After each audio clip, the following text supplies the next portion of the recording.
Welcome to Studio 805. I'm Lisa McKinnon with your food report for Wednesday, September 5th. I've always been a big reader, but a lot of what I've been reading lately hasn't been in books or magazines. It's on signs, like this one posted in front of the Harbor View Business Park in Ventura. Looks pretty boring, doesn't it? But if you read the small print about use permits and zoning and public hearings and all that kind of stuff, you learn that someone somewhere wants to put a new wine bar in the old Blinds Plus space just behind the big white sign. And that someone happens to be Nick Fisher. He's owner of Ventura Wine Company, and it's just up the road and across the street. His current wine retail space is a little cramped. Just try not knocking over a few bottles with your purse walking around in here. So when he moves, which will be sometime after the first of the year, he plans to include a sort of wine cave at the back of the store. Here's a peek at the blueprints. There, patrons will have room to lounge about while nibbling on simple tapas and using prepaid e-nomatic cards like this one to get self-service pours of wine by the glass.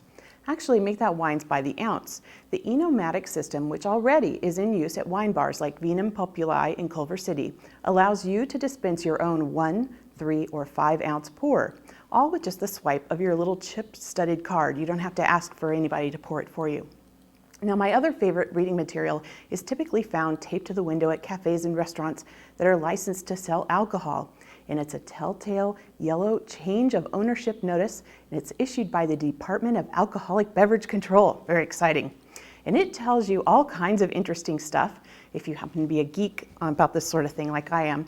Like in this case, that someone named Deborah Curry is going to be the new owner of what formerly was known as Tottenham Court Tea Room in Ojai. Sure, it was a tea shop, but you could also get the occasional glass of sherry in there. And anyway, at this point, it looks like it's going to become something called Vesta, and that they will indeed be selling alcohol. So we'll see what happens there.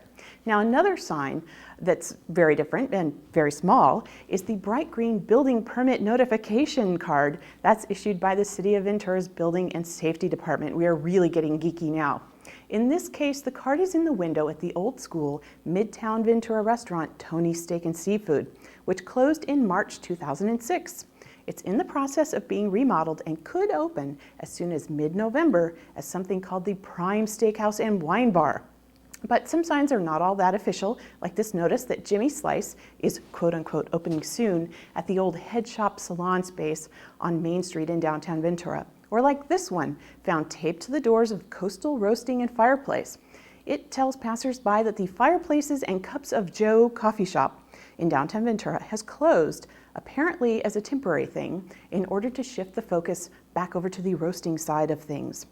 It's supposed to open, quote unquote, again, within a month, so stay tuned. Well, that's the food report for this week. Check back next week when we'll have lots more to do and eat. See you then.